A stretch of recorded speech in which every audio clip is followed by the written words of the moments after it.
I was $200,000 in debt. I was working a job I didn't like. I was miserable. I had no purpose, and I was really struggling to figure out what should I be doing in my life. Hi everyone, welcome to a new episode of Mujer CEO podcast. Today is a special episode because it's my first in English. I'm so happy and nervous a little bit. And I'm so happy because I have a so special guest that it's a person I met on Instagram in 2020 that I'm admired his work, his growth, and I'm so glad to come here. You say yes to the invitation. Dear Dain, welcome. Yeah, thank you so much. I'm excited to be here, and the fact that you're nervous is a good sign that you care.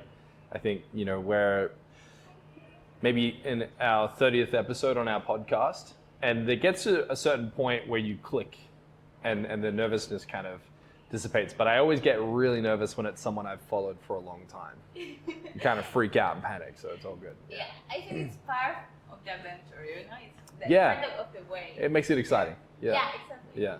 When I saw you yesterday, the first day of EXMA, actually we're here now, I saw you and I said, oh my God, he's Dain. I have to talk with him. When we start talking, I really like how the kind of people you are. You are so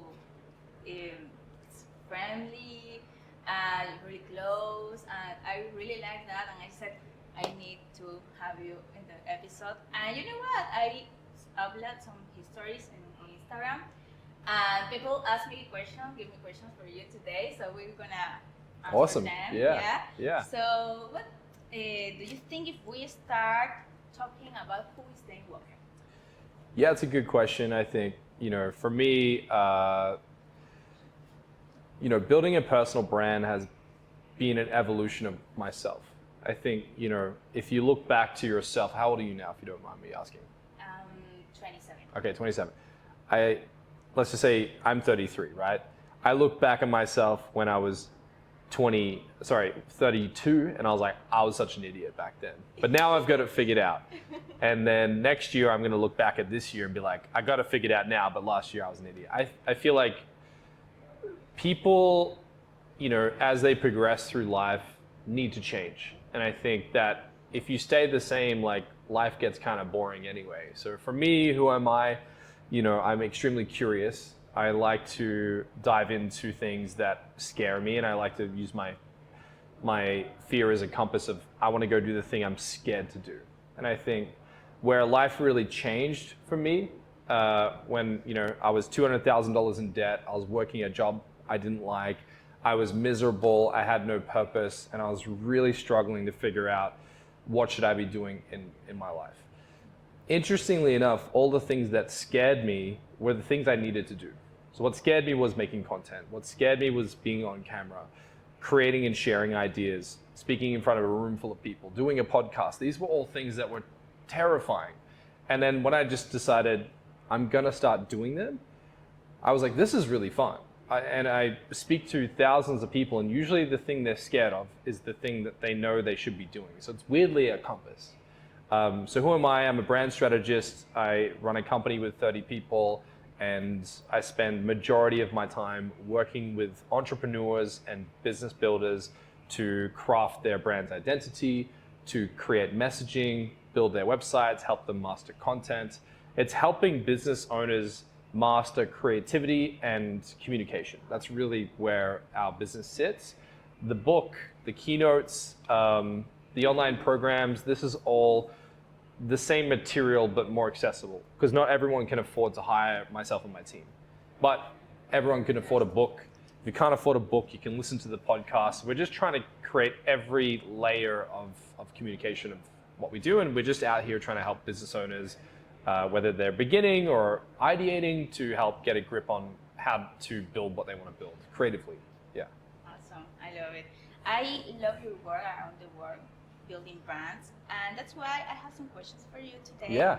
So the first one is about, can you share with us about your journey from, as you say, when you beginning, you felt lost, no purpose, and now you are one of the reference in branding. Yeah. All of us that are branders, we we admire you. Yeah, thank you. Yeah. So- I mean, at the end of the day, we're all human beings. We all put our pants on one leg at a time. But for me, there was two defining moments that helped me get on this path.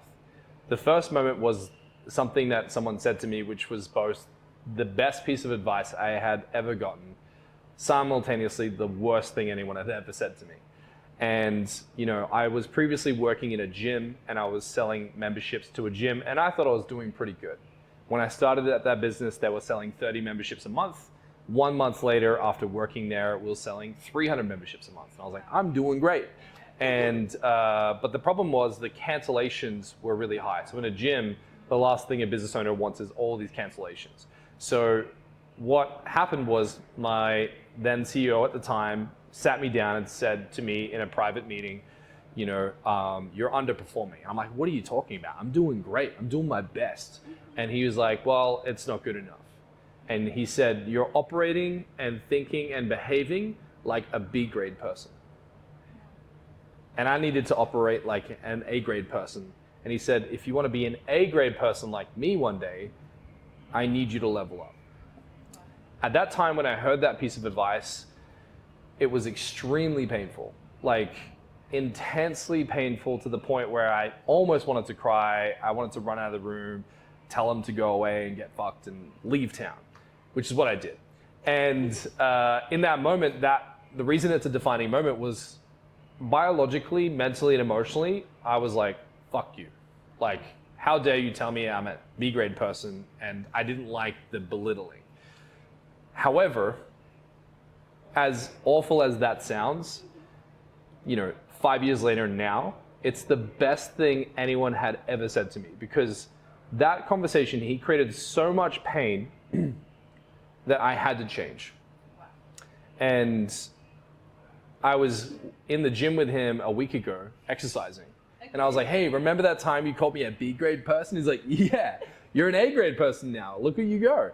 And if someone had sat down with me now and given me similar advice, I'd listen. And I think that's the biggest difference is when you talk to startup business owners and people who are at the top, the biggest difference is actually the humility. Someone who's at the top and someone tells them they need to do more, they listen. Someone that's starting doesn't want to hear the painful advice. They want to avoid pain. And I think what you need to do as a business owner is sometimes pain is like the best gift. So that was the first defining moment. The second defining moment for me was when I was working the job after I quit that job. And a friend invited me to Gary Vee's event. And I talk about it in the book. And Gary, amazing, right? So it was a sales marathon. It was about 8 hours of just back-to-back people selling their products and services on the stage. Gary Vee runs out at the very end and he says something very interesting. He gets on stage, he looks at the audience, there's 5,000 people, they're all tired from all the selling. And the first thing he says is, what's up, Brisbane? I'm not here to sell you shit. And the audience erupted, laughed, and loved it because he called out the bullshit in the room and he created pain but then relieved it. He was making fun of the previous speakers. He didn't give a shit, right? In that moment, I looked around and I was like, the room are paying attention for the first time in 8 hours. And the guy's just being ruthlessly honest. But he said in that meeting, you don't need a coach, you don't need a mentor, a program.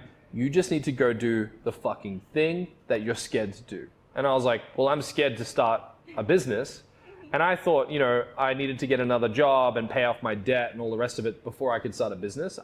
I thought in my head that to start a company, you need to have, you know, some kind of success and you need to be in a good place. And that was the bullshit story I was telling myself.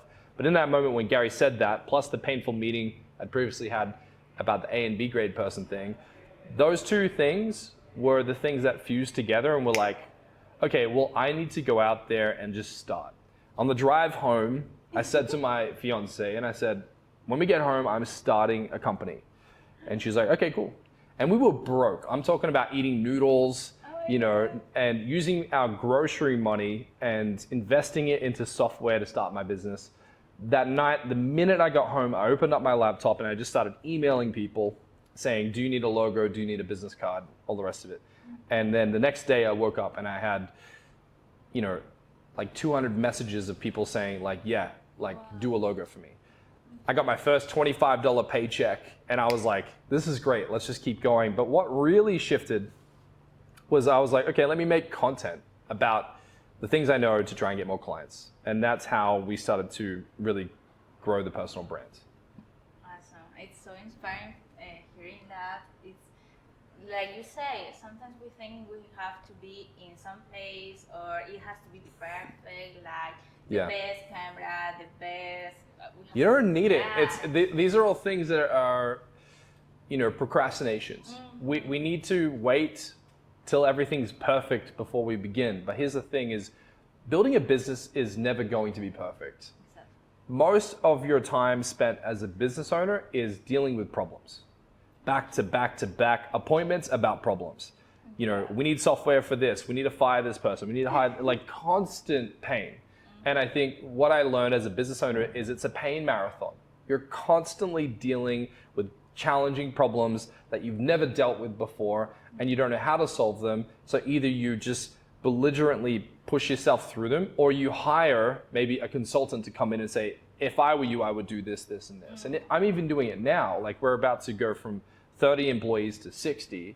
And I'm having meetings every week, like how do we do this? How do we make this transition? What about all these problems? And we're just navigating it together. So I think at the very beginning of building a company, whatever you're building or whoever's listening to this, whatever you're building, you have to go, okay, I just need to start. And the way I imagine it, it's like if you had a piece of string and you put a bead on the string, that's just one activity. So what's the first activity that you need to do to start a business? Pick a name. What's the second activity? Register the name. What's the third activity? Get a logo. What's the fourth activity, right? Start messaging people. I'd even move messaging to the very beginning. You don't need a name, a logo, or a corporation registered to start selling services and products. Especially if you're in services, you just want to start messaging people and saying, how can I help you? And then you send them an invoice. And then you figure out all the business stuff later.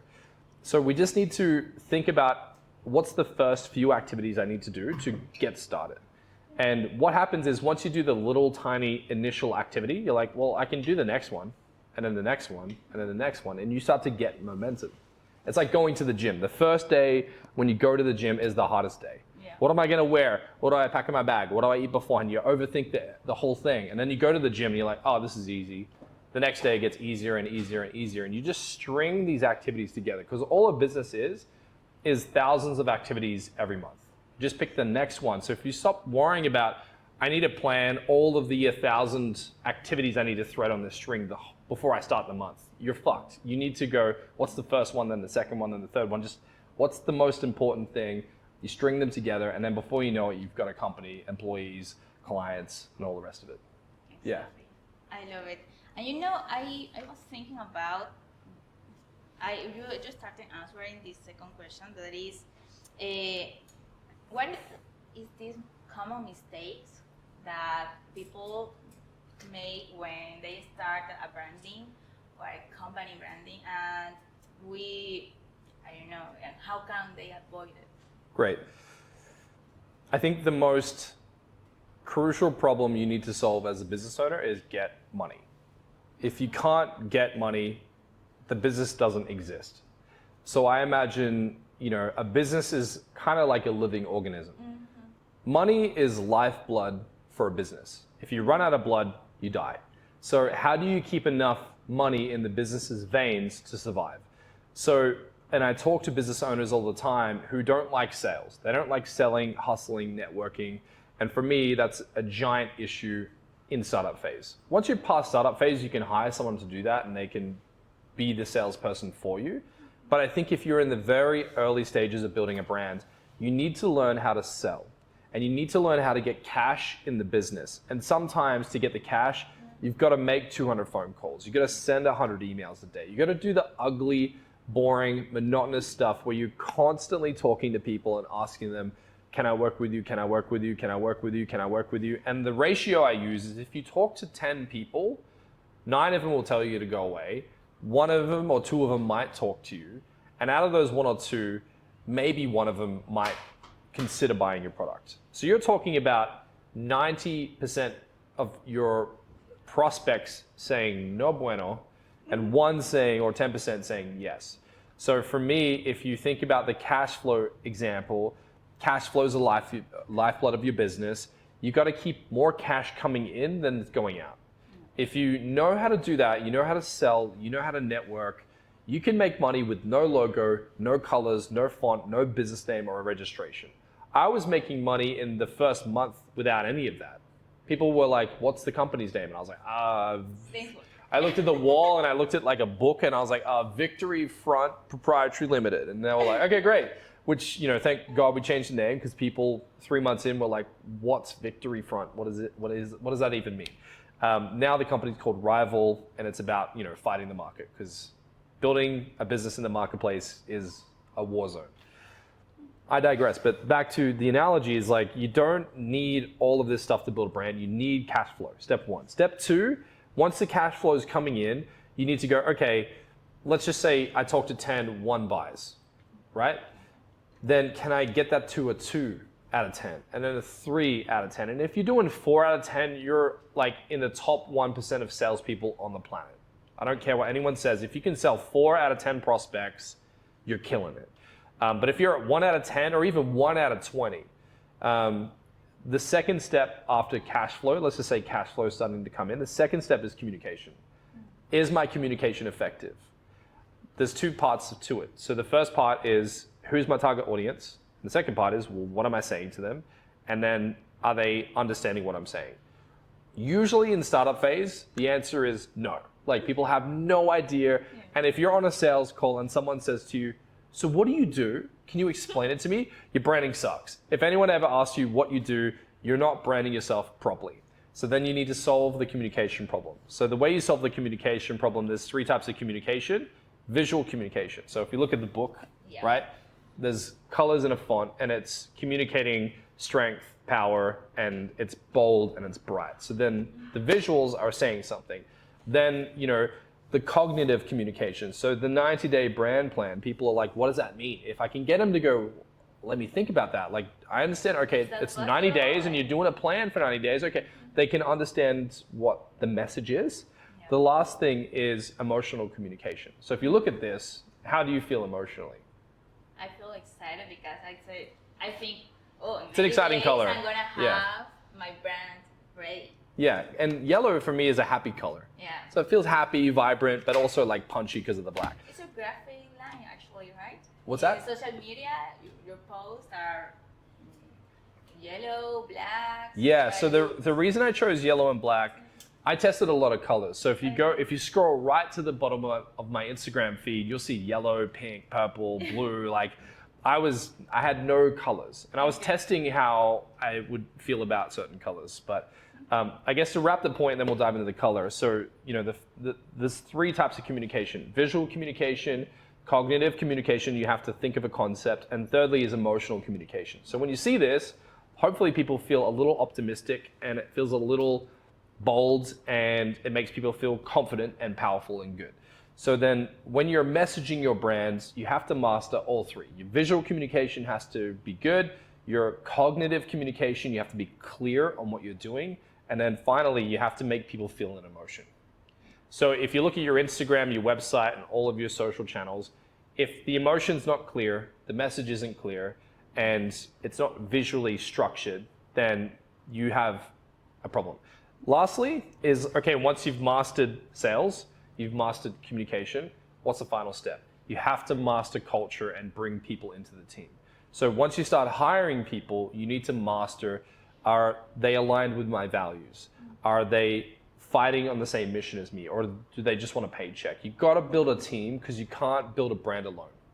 You do need a team. You need an editor, you need a videographer, you need someone to manage your socials, maybe someone to take over sales, accounting, bookkeeping. Like, you've got to learn how to build a team. So step 1, learn how to sell. Step 2, get clear on your communication. And then step 3, figure out how you can lead a team. Create a tribe, right? Create a tribe. Yeah. So back to your question on color. Color theory, and this is where people get stuck sometimes, is they try to master this stuff before they do anything. If you go to my Instagram, I'm always experimenting. So if you're in the beginning phases, just get comfortable trying things. Like, test things until you're like, I like that. So it wasn't until like my 60th Instagram post that I was like, I really like the yellow and black. I didn't really make a cognitive decision. I was like, it just feels good to me. It's bright, it's bold, it's punchy, it's a little lively, and it's an exciting color. Yeah. So for me, the color theory was just I liked it, and then I just stuck with it. Now it's my favorite color. Do you feel comfortable with that? Yeah. It's your color. Yeah. Yeah. Yeah. Then after all these years, you say that you started 5 years ago. Yeah. Right? How you stay creative and productive until now? Yeah, so the way I stay creative, I think, for me, this is my process. So if you're listening to this, it might not be your process. I think creativity comes in a lot of different forms. And I think everyone's way of getting creative is unique to them. So if I asked you, what's 5 plus 5? 10. What's 9 plus 1? 10. What's 100 minus 90? 10. And my friend Vin Jiang shared this with me, and he was saying that there's an infinite amount of ways to get to 10. Figure out your way. This is my way. My way of getting to a 10 when it comes to creativity is I like chaos. Okay, if you like structure and organization and everything to be pretty, then maybe that's how you're creative. But for me, I like noise. I like consuming media, and I like experiencing a lot of different things. And what happens for my mind is if I'm reading, let's just say if you're reading 3 books at a time, this is something I do. So I read a biography, I read a textbook, and then I'll read an actionable tips book. So I'll read like a biography about Warren Buffett, I'll read a textbook about marketing, and then I'll read a podcaster's book on how to build a podcast, all in the same day, back to back. And this scares people because they're like, I like to finish 1 book at a time. I like to read 3 books at a time, because here's what happens. You start mixing a cocktail of ideas. So for me, I like having this conversation, and then after this, we're gonna go do a radio interview, and then tomorrow we're on a flight and we're producing content. There's always like another thing. But what happens is, if you're constantly taking action, and you're not doing the same monotonous stuff, you're taking action in different ways, going to the gym, hanging out with friends, going out for dinner, you start to create a cocktail of ideas. And it's in that cocktail of ideas that I get inspiration. So, for me, the way I stay creative is I make sure I always do new things. If you're always doing the same routine, it's kind of hard to be creative, in my experience. If you're always trying new experiences, even if you find out you don't like them, you can take some inspiration from that and introduce that somewhere else. Perfect. Trying new things.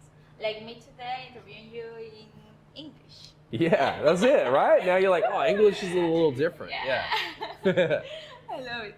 And then, we have here 4 questions from the community. The first one, I think it's so great. It says, what would you do to accelerate your younger self to reach where you are now? If I was sitting across from my younger self right now, the main message I would say to them is share more immediately. My biggest regret, if I had one, when it comes to building my personal brands, was not documenting the journey enough. I was producing great media and sharing it, but I think I could have done a better job sharing my stories, my wins, but more importantly, my losses. And I think that when you share your imperfections and the things that you're struggling with, people really connect with it, because they're like, me too. I'm not alone. This person isn't perfect. Great. Like, it creates a connection with people. So if I could go back and coach myself, I would be like, dude, more stories, more lives, share your failures, be more honest, be more yourself. Stop trying to be this facade and try to engineer the perfect you. Because I think when it comes to social media, we try to be perfect. And this is why I swear, I crack jokes, I'm nerdy, I'm weird, I'm goofy, and I'm leaning into it, and people are liking me more because I'm not trying to be this perfect show pony on the stage, right? So for me, getting up on stage in a suit is terrifying. That's not me. It's not my energy, right? And it might be someone else's, and that's great. But for me, I think building a personal brand, it's like standing on a stage and sharing your message, and you've got a wall of bricks in front of you, and every time you open your mouth and share something, you take another brick out of the wall. And for me, trying to master how I communicate who I am. It's just every time I share a piece of content, I'm just taking another brick out of the wall and revealing more of myself. So my biggest lesson to my younger self is just be more yourself. Stop trying to impress people. Stop trying to be something that you're not. Just be 110% yourself. And if I got that advice 5 years ago, I genuinely think I'd probably have 2 or 3 million followers at this point. Wow. Yeah. I love it.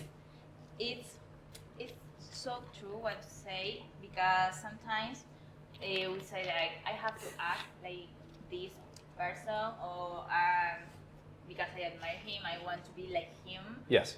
So I lost myself, right? And the most important thing you have, and each one have, is who we are truly, right? Yeah. So let me make a distinction here. Okay. There's nothing wrong with modeling others. Okay. So I'll give you an example. So one of the people I love and admire is Jim Rohn. He's passed away, and he has this amazing talk where he talks about you want to steal skills from people that align with you, right? So don't do things that you don't like, do things you do like, but take them from other people. The greatest artists steal. So I was looking at Jim Rohn as an orator, and I liked how he was nerdy and weird and a little whacked out, but also simultaneously funny and serious. And I was like, I really like that and how he approaches, because it felt like me. So I'm like, I'm gonna steal that. And then I would see someone like Chris Do, and I would see his posture and his body language. I'm like, I like how he uses his body language to communicate. Then I look at someone like Vin Jiang, and I like how he tells funny, weird stories. So I'm like, I'm gonna do that. So like, I like to kind of pick fruit from other people and then learn how to rehearse and use them myself. Because if you rehearse something enough and you like it, it becomes a part of you, right? If you consume it enough and you practice and rehearse it, you start to pick up the body language, you start to pick up the tonality. Nothing wrong with that. But I agree, if it doesn't align with you, like me wearing a suit, I'm like, that's not me, then don't do it. If you think you have to do the thing that you don't naturally like to get the reward, don't do it. But if you're like obsessed with how someone does something, there's nothing wrong with taking that and trying to do that yourself. Perfect. Yeah. So Dain, here is another question that is so interesting.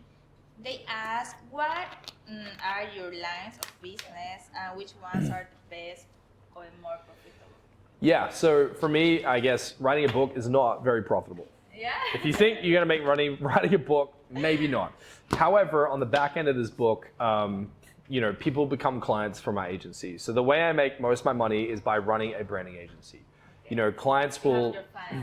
Yeah, so this is my top of funnel. So like I would say at the top of my funnel is like my social media content, my podcast, and like my free resources. Okay. A layer below that is like my book, my online course, and my live events. The layer below that is coaching and consulting, which costs a bit with me. Then below that is like you can pay my agency to do everything. And there's different tiers within my agency. We have, affordable products right through to products that are like $500,000. We do everything between 20,000 and $1 million, essentially. When it comes to my agency, that's where most of my money comes from. And what I learned that I needed to do was create a system that worked together. It's kind of like an engine, right? So I needed the book, I needed the courses, and all these things activate people to be interested in me to then funnel into the agency. And I create these materials, because not everyone can afford the agency, and I want to help everyone for free at low ticket, medium, and high ticket. So my other strings of income is my online program. We're launching a community. The book, the podcast is weirdly becoming monetized, but predominantly through running an agency. Yeah. Nice. I like it because everything is connected, right? Yeah, it's like the book generates clients for the agency. My podcast generates clients for my agency. My social media content they all are lead generators. They're all activating my brand in people's minds. So the mission that we're playing here as a personal brand is if you're running a company and you have a creative issue and you're like, man, I don't know what to do with my logo. I need to fix my website. My content sucks. I don't have a plan. Well, I know this dude on Instagram, his name's Dain Walker, and he teaches this stuff for free. Let me just consume that content and maybe I could pick up a few things. I could pick some fruit off that tree. What typically happens is people follow me for about 6 months. They listen to the podcast, they watch my Instagram, maybe they read my book, and they're trying to build their company and they're trying to do it themselves. And then 6 months in, they're like, I'm just going to DM the guy and see if I can hire him to help me do this, because branding is difficult. And I can't, if you hired me to build your whole brand, I couldn't do it. I need my graphic designer. I need my copywriter. I need my tech director. I need my co-strategist and marketing strategist. Like, building a brand properly takes a team. It takes a small army to build a brand properly. There are freelancers that can do it, and I tip my hat to them because that's crazy. But yeah, for me, my natural skill set is I'm a salesman, I'm a businessman, and I just learned how to harness creativity. Perfect. Yeah. Love it. And then what do you think about the AI and branding? As you say, there are some people, they say, AI can make me a logo, no? Yeah. What do you think about all this revolution? I saw something the other day where Gary Vee said this. He said, stop looking at AI like this. Right? So he's like, stop waiting and procrastinating on it, because people behaved the same way they're behaving now with AI. They behaved the same way with the internet. They behave the same way with social media. They behave the same way with email, television. If you go right back through history, people were terrified of tractors, right? So for me, humans are naturally scared of the new thing. Whatever it is in any industry, the new thing is usually scary. However, the 3% of your industry has what I call industry psychopaths. So in your industry, there's 3% of people in your industry that will see the new thing and get excited. They're like, I can get the edge over the competition if I learn how to use this new tool that seemingly has an opportunity within it. So for me, when it comes to AI in my mind is a tool. Sure, it might end the world, it might take over, it might be Terminator, who knows? But for now, I can't control that. What I can control is, okay, can I use AI to optimize our process? So when we're building a brand, I can't have AI build the whole brand. It's probably just gonna steal stuff from the internet, regurgitate it, and like morph it together in some monstrosity. For me, there are people out there now that call themselves AI designers, which is like the weirdest thing to me, to just not really be a graphic designer and just punch code into AI and it spits out a logo. For me, I think there's an art to creating creativity properly, and that is part research, part investigation, part conversation, part discovery, part exercising, experimenting, and then part like knowing how to put all those pieces together. Because a brand is an orchestra. It's like 1,000 instruments and a conductor trying to figure out, how do I get the strings and the flutes and all of these instruments to play together in a system, and then being the conductor to make sure the music hits the audience. So to answer your question, when it comes to branding and how to build something using AI, in my opinion, right now is a support tool. So AI can support with speeding up the design process. So my graphic design team will sketch logos, right? Then they'll pitch the logo to a client. However, in the client's minds, it's hard to see a black logo on a white page and then make a decision off that. So what we do is we download these professional pieces of software where we can take the logo and do what we call a mock-up. And a mock-up is, this is what your logo would look like on the side of a bus. This is what it would look like on a billboard. But sometimes those mock-ups aren't perfect. Let's just say the billboard image ends here, but we want it to end here. I'll use generative AI to fill in the blanks. So we use it as like a tool. We don't really build pure brands off it, but I think if we were to move down the road 5 to 10 years, I think AI is going to be doing a lot more in our industry. But here's the thing. From my experience with over 600 prospective clients and building 600 brands, the client still wants another human being to validate that they're doing the right thing. And I think innately we don't fully trust technology. We still want to work with a human being. We're communal creatures. We're tribal. We like friends. We like family. We like getting together. We like sharing ideas. And it's not, at this point in time, easy to do that with AI. So I still think business owners need to be partnered in every industry. And here's the last part of this puzzle that I think is interesting. AI gives business owners the opportunity to try to do it themselves. So you could sit down on Software Tonight and get AI to design your logos. But then you might realize, I don't really like any of these. I can't figure out how to get what I actually want. How do I actually then transfer this into the files I need to use and scale it? And how do I create a family of these logos and then create logo system, and logos can be complicated. What's happening is because people have immediate access to AI, they're trying to do this stuff themselves, but then they still reach out to an expert anyway. So what we're finding is, particularly in the copywriting space, copywriters right now are like, being told that AI is going to steal their jobs forever. But if you talk to a copywriter who's good at their craft, they're getting more inquiries than ever because people are trying to use ChatGPT to write copy, realizing it's not doing what they want it to do because they don't know how to get the AI to act the right way. So then they go and hire a copywriter to help them fix it. So I think weirdly right now there is a bubble where AI is bringing more interest to creativity. Yeah. It's like when you gave an iPhone to, every 16-year-old girl on the planet, they're immediately a photographer, right? So if you give access to this stuff to people, they start to explore creativity where they might have never explored it before. I think AI has made creativity ultra accessible to the whole planet like never before. And if people are paying attention to how to address creative, we need people in that space to help lead and guide those humans through that process. So if you're thinking about AI is going to steal my job, I would say not at this point in time. You've got about 5 years. Who knows after that? That's as far ahead as I can guess where this is going. Yeah. Okay, thanks. I really enjoyed this time. I think we can talk about it for longer, but we can do one more question. Yeah, one question more? Yeah. Yeah, okay. I have one here. Okay. Can you share to close this episode a moment where you felt like giving up and how you get motivated? What is behind the scenes of your brand, like Dain? Yeah, great question. A moment where I wanted to give up was going back a couple of years ago when I had so much money leaving my bank account than was coming in. So I had a cash flow problem, which is the first problem in business. I remember seeing like $400,000 come into my bank account in 1 month, and then the next month, $380,000 left the bank. And I was like, fuck.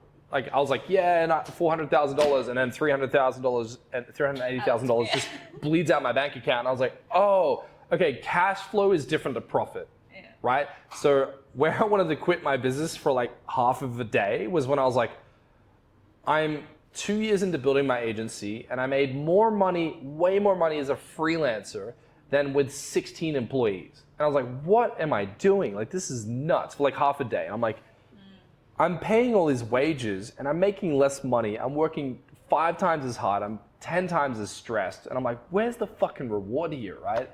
There was like half a day where I was like, am I really in this? And I thought back to a conversation I had with a billionaire. And I had dinner when I was 21 with a billionaire. I was broke as shit, and I was at a networking event, and I somehow got invited to the VIP party. And I was sitting at a table, and there was 10 people at a table, and I was in this multi-level marketing company, and I was doing a good job at 21, bringing people in and selling products and services as like a sales representative. And at my table, here I am sitting at a table, and I had a moment where everyone was asking me questions on how I was performing as a salesman. I was doing pretty well, and everyone was asking me questions, but I was still broke because I spent all my money on suits and ties and cars and stuff. And I remember I looked over my shoulder, and there was a table where the CEO of the company was sitting with his friends, and there was one vacant seat. And my table, everyone was asking me questions, and I looked over to his table, and I'm like, I don't want to be asked questions. I want to ask questions. And this is an important moment. I didn't want to give advice. I wanted to listen. So I said to my table, excuse me a moment. I grabbed my plate and my steak, and I walked over to his table, and I just want to paint a picture of this table, okay? As I approach the table, the billionaire is sitting there talking to the guy on his right. And the billionaire is saying, oh yeah, I was buying jewelry for my girlfriend, and I bumped into a guy in the jewelry store. I looked up, and it was Eminem. And I was like, all right.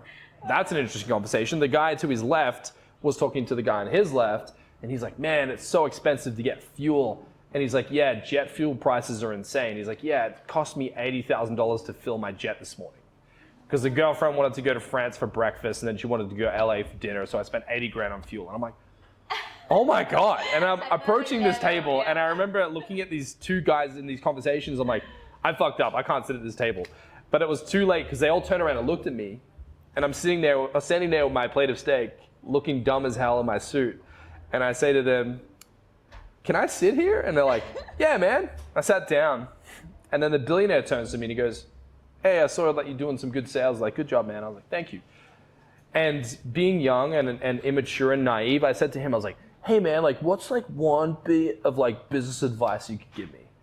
And he thinks to himself for a couple seconds, and this dude is loaded. Like, I'm talking about, he owns telecom companies, very successful, has his own private jet. And he turns to me and he goes,